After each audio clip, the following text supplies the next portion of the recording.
Halos nangalahati ang bilang ng mga silid-aralang nagagamit sa Tanawan National High School sa Leyte matapos manalasang bagyong Yolanda. At hanggang ngayon, ginagamit pa rin ang eskwelahan bilang evacuation center ng ilang pamilyang nasa lanta.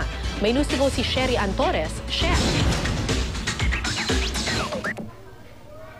Yes, karagaya ng ibang mga paaralan sa iba't ibang panig ng ating bansa, 7:30 nagkaroon ng flag raising ceremony dito at ngayon nga sa mga oras na ito ay nagsisimula na magklase dito sa Tanawan, Leyte.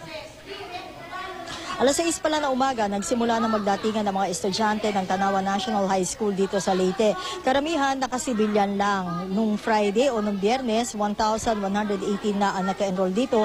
Pero asahan na raw na madadagdagan pa ang school population dito dahil ang record nila noong nakaraang taon bago manalasa ang bagyong Yolanda, 1,600 ang estudyante nila. Naging 1,215 daw ito matapos ang Yolanda dahil sa 10 estudyante nilang namatay habang yung iba naman ay nang ibang lugar. Gaya ng maraming paaralan dito sa Eastern Visayas, kakulangan din ng classroom ang pangunahing problema rito, sabi ni School OIC Agnes Cadion. 23 na lang sa dati 41 silid-aralan ang nagagamit ngayon, kaya nagdagdag sila ng 3 tent para mapaglagyan ng mga estudyante at 51 guro rito. Gamit ang kawayan na tanganan ng pambansang watawat sa flag raising ceremony binuksan ng paaralan ang unang araw ng kanilang school year 2014-2015.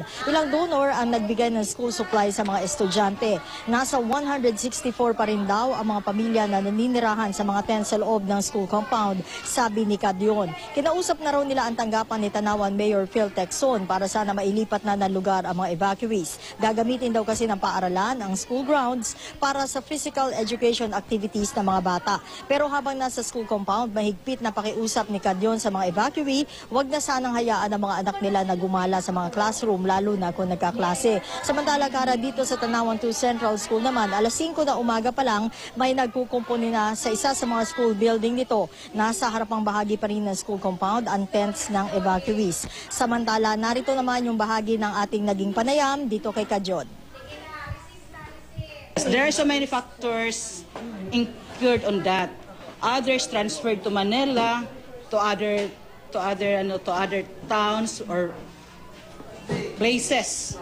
As of this moment, ongoing repairs rather, sponsored by UNICEF. We have 12 repair for roofing.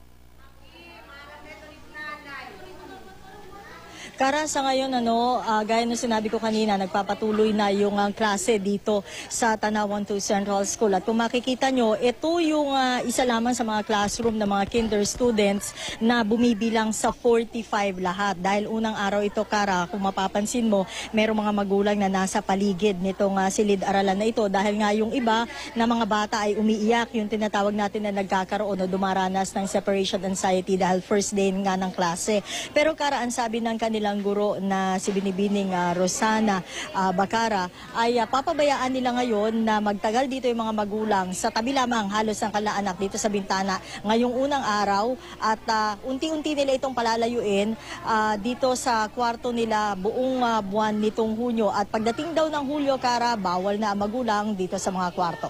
Kara? Yes, She, concerned ako doon sa mga magkaklase sa loob ng mga tent. Hindi ba napakainit ng mga tents na yan? At saka ilang estudyante yung pinagkakasya nila doon sa isang tent?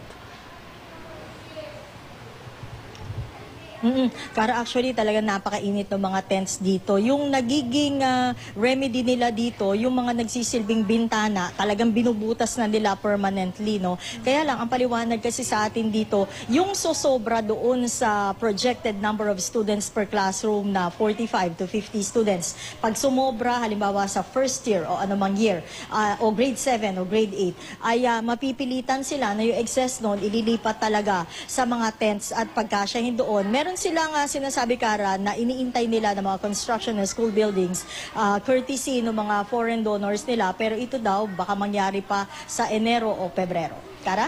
Siya yung nakikita natin sa video ngayon, mayroong mga school buildings na walang bubong. Ano yung sinabi sa iyo ng DepEd kung kailan maaayos itong mga bubong na to para naman magamit o mapakinabangan yung mga classroom na nandun sa taas ng building?